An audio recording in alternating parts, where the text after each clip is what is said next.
Dahil magandang panahon, nagpunta kami sa bundok at yung bundok na pinuntahan namin ay maraming nagpapalipad ng paraglide.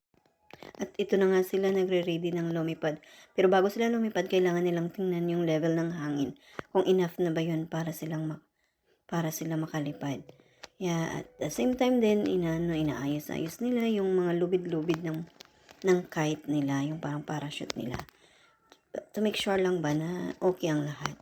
Ayun, naghihintay sila ng pero itong isa, ready ng lumipad. Ayan na siya, at ayan na, lumulutang na siya sa hangin. Ang sarap siguro ng pakiramdam. Ano kayang feeling, no, habang nakalutang?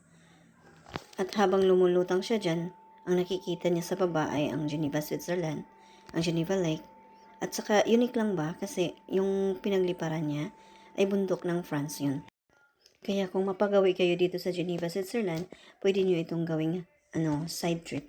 Kasi lang siya, from the city of Geneva, 20 minutes by bus lang siya at mas mabilis pa kung may car kayo.